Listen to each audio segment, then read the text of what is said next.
Hello, how are you? Anyway, a big thank you to you for looking in on this video and on my channel. Don't forget to subscribe and I'll be very grateful. And I'd like to say a big thank you to all the people who've been buying my book recently. There's been a bit of a upturn in sales, so I'm very grateful for that. And a big thank you to those who've taken the trouble to write in and post reviews on Amazon about my book. I'm really grateful. I've been getting some very nice reviews so far, so thank you to those who've taken the trouble to write in. Anyway, today's case, probation case, it's about a report I wrote back in the 1990s, and I think it was quite worrying, a case that really worried me, and quite an unusual one. So basically, I went to interview this man. He was aged 20, in prison. He was remanded in custody, and he had originally pleaded not guilty to his offence when it was plainly apparent that he was obviously guilty. So, and what was worrying was that he told me that he had absolute no recollection of having committed the offence.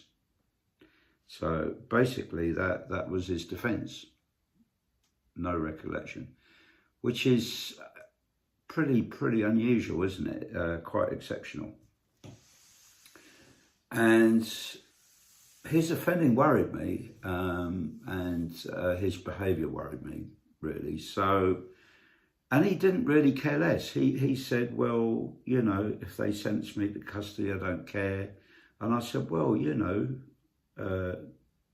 your attitude will affect the length of your sentence. And he said, well, I don't care. And I said, look, once you're in prison, you know, how you behave yourself, you're going to have to behave in a positive way, and that affects how soon you might be released. And he said, well, I don't care.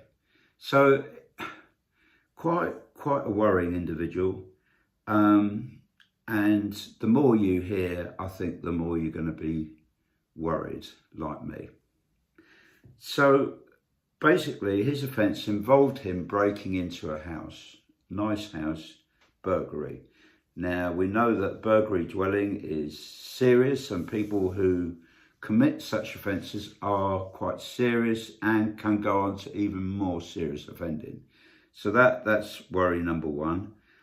He broke into the house, and the owner returned at about midnight and noticed it had been broken into, and our man threatened this chap with a knife, and he basically robbed him. So not only was he charged with burglary, domestic burglary, but also false imprisonment. He held this guy prisoner for a while, and robbery.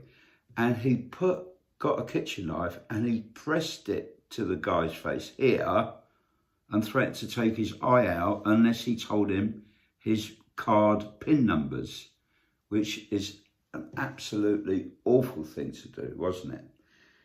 And he demanded money, valuables. He put them all in a sports bag. He stole altogether about £12,000 worth of valuables from the house, and made off in the victim's car. And before he left, he also stole the mobile phones, and he also cut all the telephone wires. Now, very troubling background, and I think what worried me was he's done something similar before, and what really worried me was no empathy towards the victim, no remorse for his actions, and just complete denial, you know. And his allegation that he couldn't remember anything wasn't really substantiated by a medical report or anything like that. So bizarre, isn't it? Now, about his background, very troubled background. His parents were drug addicts, and he said his stepfather was very abusive towards him as he was growing up. He began running away from home at a young age. And certainly I think he started offending at 11. So I think he started running away from home really young. And about 10 or 11, he started offending. On one occasion, he broke into, I think it may have been a show house or something like that, but he broke into a dwelling that was empty. And he started ripping the wallpaper off the walls, and he wrote all sorts of abusive things all over the wall, graffiti and obscenities on the wall, which is quite disturbed. So 10 or 11, he's running away from home, but also not attending school. Took a while for social services to catch up with him, but eventually they placed him with his grandmother, and he settled down for a while with grandmother.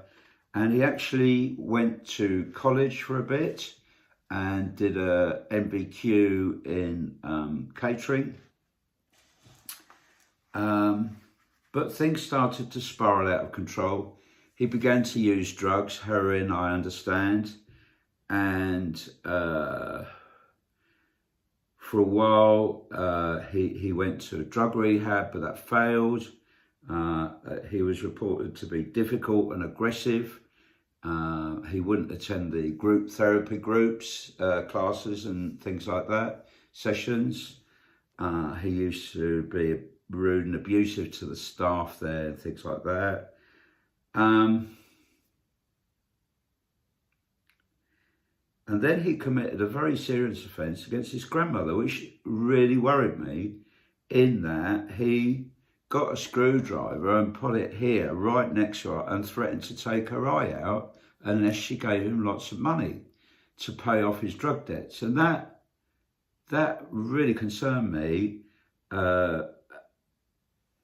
a young man like that committing an offence against his grandmother. And you got the impression that he didn't really care. He committed all sorts of other spate of offences. He broke into motor cars.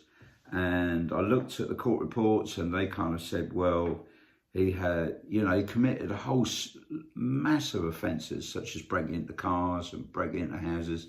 He got sent to Young Offender Institution, and he came out and started offending again. And I think the offence against his grandmother was when he was on licence as well, which was really worrying. So, latterly, he had been paid. He got another probation order for another offence, and he was put on a behaviour programme. But he refused to attend, stating that he would find the programme difficult to attend, that he had temper problems.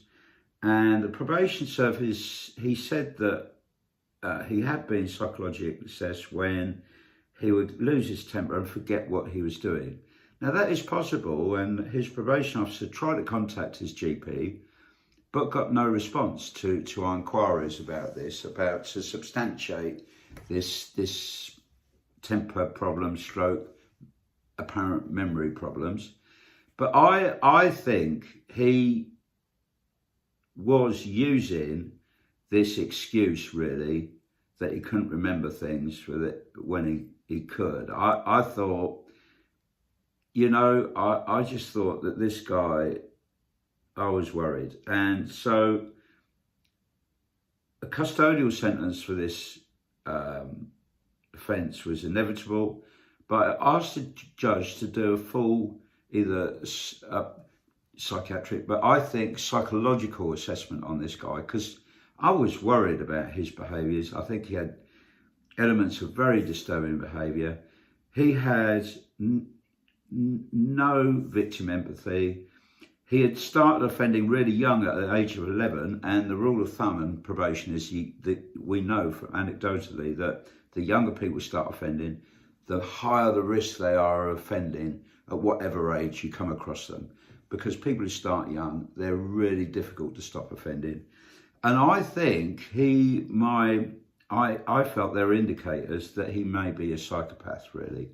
And that really worried me, and we needed to be informed about that in order to manage this guy in the future. But probably, you know, most worrying behaviour, most unusual case, really, that I've come across, you know. Anyway, what do you think? Do write in the comments. But I mean, some offenders have something nice about them. You know, they might have done bad, but there are elements of positivity. But I found it really hard to find much positive about this guy, to be honest. Oh, you know, but I was in the job. You know, I used to try and encourage the positive in people and to push them in a positive direction, as you'll see from my other videos. But this chap really, really left me feeling cold and worried. Anyway, do put your comments and do look around my other YouTubes, and please do subscribe. Have a lovely day. Bye-bye.